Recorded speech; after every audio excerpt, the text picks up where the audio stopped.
പുതുപ്പള്ളിയിൽ panchayat community hall ഇനി മുതൽ EMSന്റെ പേരിൽ അറിയപ്പെടും. പഞ്ചായത്ത് ഭരണസമിതി തീരുമാനം വിവാദമാക്കി കോൺഗ്രസ്. ഹാളിന് ഉമ്മൻചാണ്ടിയുടെ പേരിടണമെന്നാണ് കോൺഗ്രസിന്റെ നിലപാട്. കഴിഞ്ഞകാല ഭരണസമിതി തിരിഞ്ഞു നോക്കാതിരുന്ന കമ്മ്യൂണിറ്റി ഹാൾ മനോഹരമാക്കിയത് ഈ ഭരണസമിതിയാണെന്നാണ് CPIM നിലപാട്.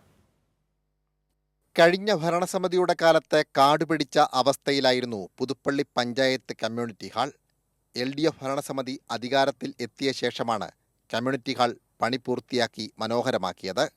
പൂർണ്ണമായും പഞ്ചായത്ത് ഫണ്ട് ഉപയോഗിച്ച് പണി കഴിച്ച ഹാളിന് EMSന്റെ പേര് നൽകാൻ ഭരണസമിതി തീരുമാനിക്കുകയായിരുന്നു. ഹാളിന് ഉമ്മൻചാണ്ടിയുടെ പേര് നൽകണമെന്നാണ് കോൺഗ്രസ് നിലപാട്. ഇപ്പോൾ ഈ കമ്മ്യൂണിറ്റി ഹാൾ മുൻപ് കിടന്നത് എങ്ങനെയാണെന്നൂടെ ഇവർ പരിശോധിക്കണം. UDF ഭരിക്കുകയും ഇവിടെ ദീർഘനാൾ UDFന്റെ ജനപ്രതിനിധികളും MLAമാരും മന്ത്രിമാരും ഒക്കെ ഉണ്ടായിരുന്നല്ലോ. ഇത് കാട് പിടിച്ച് അനാഥമായി കിടന്ന മാലിന്യം കുന്നുകൂടി കിടന്ന സ്ഥലമാണ്. LDF പഞ്ചായത്ത് ഭരണസമിതി വന്ന ശേഷമാണ് ഇതേപോലൊരു കമ്മ്യൂണിറ്റി ഹാളും ഇത്രയും വിശാലമായ റോഡും പുറകിലെ ടോയ്ലറ്റ് സംവിധാനം എല്ലാം ഉണ്ടായത്. ബഹുമാനായ ഉമ്മൻചാണ്ടി സാർ മരിച്ചപ്പം ബോഡി ഇവിടെ വെച്ചത് ഈ വാഹനങ്ങൾ മുഴുവൻ പാർക്ക് ചെയ്യാനും ആളുകൾക്ക് പോകാനുള്ള സംവിധാനം ഒരുക്കിയത് ഗ്രാമപഞ്ചായത്ത് ഇത് നിർമ്മിച്ചോണ്ട്.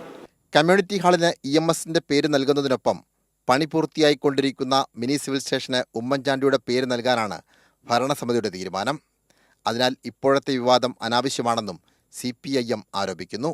ബഹുമാന്യനായ ഉമ്മൻചാണ്ടി സാറിൻ്റെ പേരിടാൻ പറ്റുന്ന വലിയ പദ്ധതി പൂർത്തിയാകാൻ പോവാ.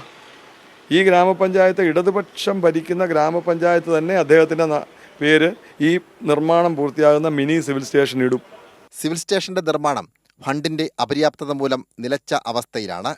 എന്നാൽ ഇതിന്റെ നിർമ്മാണത്തിനായി തുക നൽകുവാൻ സ്ഥലം MLA കൂടിയായ ചാണ്ടി ഉമ്മൻ തയ്യാറായിട്ടില്ല. ഇതിന്റെ വീഴ്ച മറച്ചുവെക്കാനാണ് വിവാദം സൃഷ്ടിക്കുന്നതെന്നാണ് CPMന്റെ നിലപാട്. സനോജ് സുരേന്ദ്രൻ, കൈരളി ന്യൂസ്, കോട്ടയം.